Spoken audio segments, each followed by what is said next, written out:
So first invest, take it as an R&D and future investment. You will get the reward. Hi there, welcome to the Circum Center, a series of stimulating dialogues on the circular economy. Today's topic is food waste and waste management in general.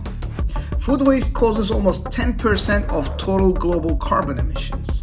Moreover, rotting food creates methane, a worse pollutant than carbon dioxide. We waste nearly half of all fruits and vegetables produced each year globally. However, the real impact is not limited to this, because there are hidden costs around the supply chain, storage, human labor, transport, and other areas. Therefore, the circular economy is much needed in the food ecosystem. Meet Olcay Silahlı.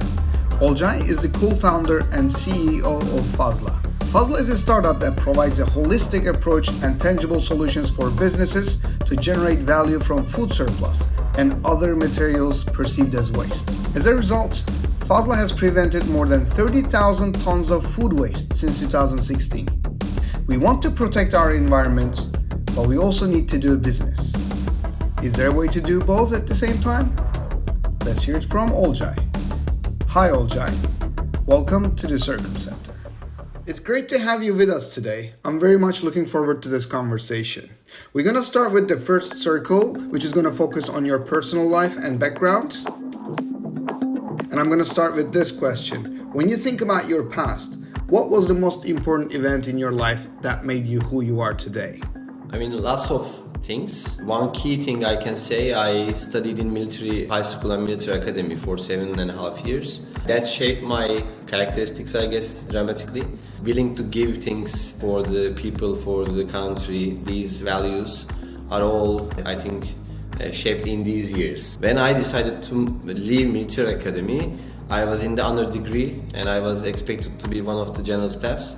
And then actually it was a very hard topic, so I was not allowed to leave academy. But in the final talk with one of my commanders, he said that you cannot only serve country in military, you can serve out as well. So that was also the second thing, strong motivation, establishing such a business and such a social good part.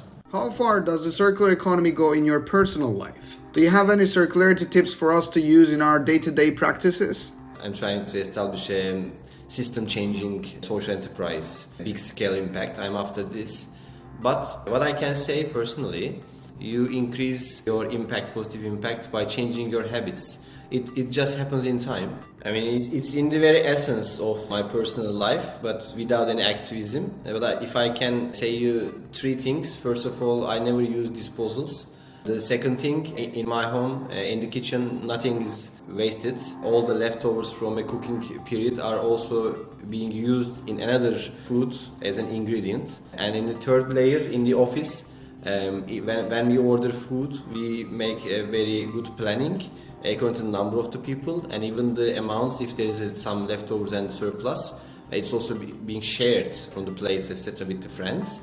And all the other waste items like papers, etc., are all being separated for the bins and being coordinated with the municipality to send in the right ways and recycled. Olcay, thank you for your answers. Now we're moving into the second circle of our conversation, on which we're going to focus on your startup, Fazla, and what you're doing with it. And we're going to talk about the broader food industry as well. What is the food industry's role in preventing climate change? 8% of total global carbon emission derives from food waste.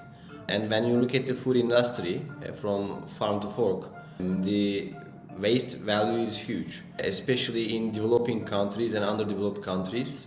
The ratios are relatively higher. When you look at this food industry, it's a very diverse industry also. Like there is an agricultural part, especially like countries like Turkey is a production country in agriculture. Huge waste happens there. After that, in the logistics phase, since the logistics infrastructure is not that much developed, we are losing some food on the way as well. After that, going to the retail stores or warehouses, etc. In that phase, there's another shrinkage and waste happening. And finally, in home, we buy and then we continue making waste in home. Also, there's a B2B side like hotels, restaurants and canteens. So when a food is being purchased from a discounter or wholesaler to buy a hotel, makes waste around 35% of their total purchasing. So when you combine these all the way, ratios are huge. So then we can clearly say food industry is one of the main drivers of climate change. What is Fazla doing to enable a circular economy within the food industry? We first started examining food recovery hierarchy, and it says you need to reduce waste in the source. If you cannot do this, then you need to donate it to the people in need. And if you cannot, then give it for animal feed. It's not only shelters, etc., but more like animal feed industry as a raw material. If not possible, then make biogas or composting, and also upcycling solutions in the industry. And finally, landfill and incineration.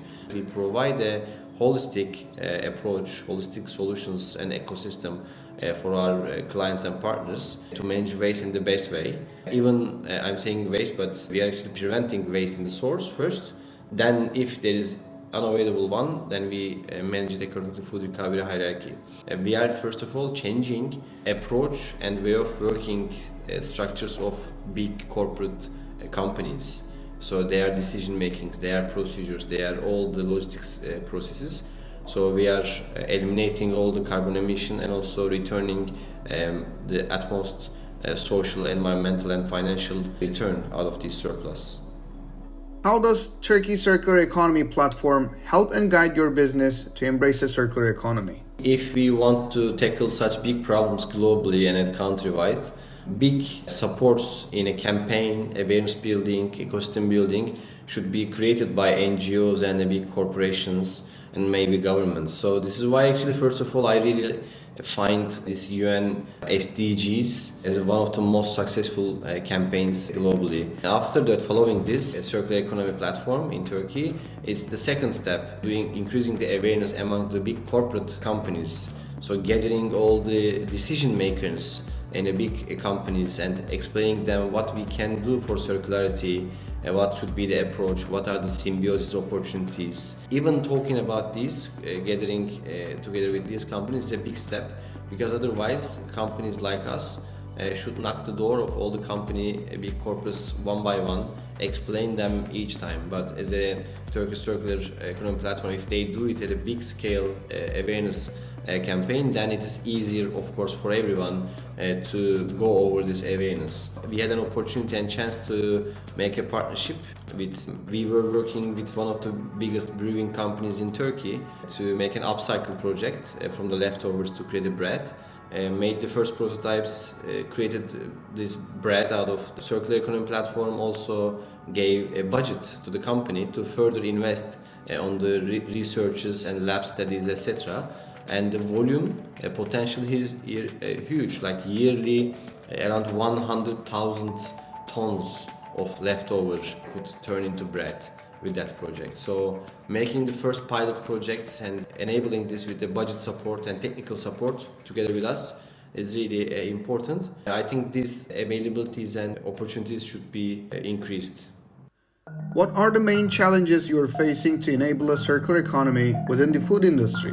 One of the biggest challenge was 5 years ago, let's say, even today, of course, but it's a bit easier now. It was just like 2-3 young guys coming, knocking the door of a big corporate and saying that, okay, and now we are going to change all the waste management systems of yours and all the decision-making procedures and everything. So it's not easy for them to believe you. And the second thing, of course, the status quo, like these companies were all working in that same scheme for the last 30 years. And it was very much okay. Of course, they know it's not the best thing to do, but they take their current way of working as a normal. You just start piloting some small projects, showing that actually you can save it, you can turn it into a good use, like donation, reselling, animal feed, etc. Then they just start gaining some trust over you. It's not quick to change all the companies. So then as a small startup, you need to be enough resilient, let's say, but also have enough resources to endure all the processes for a long time. Still in the beginning, they don't usually spend some money on this. So we are a small tiny startup and there's a huge corporate, and we are covering the cost. So this period was the toughest, I can say. So the trust is higher versus 5 years ago. So it's easier now. But still the biggest challenge, turning the roots of these big corporates. What was the driving force that led you to start your startup, Fazla? So the driving force, I wanted to prove that actually you can earn money by doing good, especially to the youngsters. In order to prove this, what am I going to do? It was the question. If you are going to be an entrepreneur, you need to solve a big problem. And there are already unsolved big problems there waiting for you. So don't bother trying to find another one. There are lots of. So pick one, focus, learn and try to solve it. What are the ongoing projects at Fazla? How are they helping you prevent food waste? We are very hungry in innovation, and we decided to develop solutions according to the food recovery hierarchy. And we started with donation and then step by step added other solutions, animal feed, biogas and reselling for the source reduction. Currently, 2 projects are very in the heart, let's say, as an R&D stage. We really like them. One is for restaurants, one is for hotels and canteens. So for restaurants and groceries, let's say, app for liquidation, data sales for consumers. We are working on a smart scale project, which is gonna detect the surplus information with the visuals, with the voices, with all the data from the planning part stage. And so we are gonna help chefs and the purchasing departments to optimize their purchasings and production plannings so that we can decrease the waste. But aside from these, lots of projects are going inside. We are also not only doing high-tech solutions, also low-tech and operational solutions, innovations are also on the field. Since we are tapping all the layers, and in every layer we are learning and also building some synergies between these layers in the food recovery hierarchy, our daily life is something like figuring out a puzzle and trying to solve it and making innovations on the fly. So that's how we work. Who is your ideal client or partner to work with, and what impact would you create through that partnership? So when we started with a focus of food, but currently around 25% of the volume we are managing is non-food. When non-food, I mean like packaging, recycling, or textile, or sometimes electronics. The range is getting bigger and bigger every day. So then we are enlarging the scope. So in that perspective, there is no ideal client for us. We can work with anyone. We have a unique ecosystem for any kind of buyer and receiver for surplus streams and waste streams. We have developed this. So there's no ideal client, but we want to start our operations in Germany by beginning of July. So then partnerships in Germany, making some pilots, it would be very good for us to land in Europe, bringing the impact to Europe. Now we're moving into the third circle of our conversation, in which we're going to talk about what you think about the future and what the future holds for the circular economy. What do you see in the future for the food industry and its contribution to sustainability? So with the increase of population, like food production is very key, and considering the effects of climate action, local productions are going to be more important to be able to feed the people in the right way. And also with COVID, we saw how supply chain was broken on the way. And currently there's a war ongoing, and in Turkey we see how that war is affecting the productions. Some of the food companies and factories already stopped producing very crucial products. So in that perspective, every country, first of all, should focus on being self-sufficient in production, in agriculture and other products. It's not only about producing more, it's also about producing efficiently and consuming in the right way. So then local production, low distance logistics, and also on-demand production, these 3 items I think should be very important in future strategies of food companies. And it's not very far away to see the negative results of climate crisis. In just maybe 10-15 years there will be huge differentiation. So we need to be ready, local resources, what to do most with it.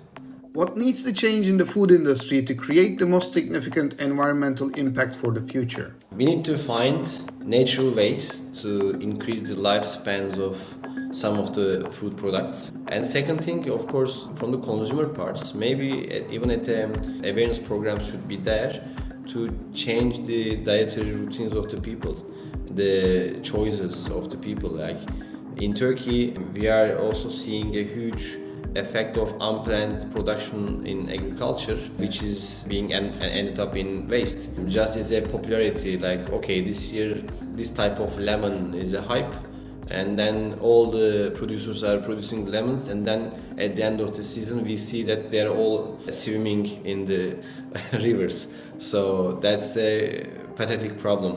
What is the most significant barrier for the consumers to change their shopping and consumption habits toward the circular economy? Level of awareness is the key challenge, and it is not easy, and it's not something we can expect from the consumers to develop that level of awareness by themselves on a sudden and in a quick period of time. So then healthy versus popularity, these kind of differences should be taught in school ages, but still at the consumer level it is always crucial to show consumers the financial effects of this waste and surplus to their pockets. We are always trying to secure there's a financial benefit together with social and environmental one. If there is no financial benefit, I have never seen any project being approved by any company. As a professional with years of experience in this field, what would you first advise brands and corporate businesses who want to transform their production towards a circular economy? First of all, for the corporates, they should understand that turning into circular economy approach is kind of an R&D process and innovation. So don't expect to make it a break-even in the day zero. You have never done this in any kind of business in your history. So don't push it hard here in circularity.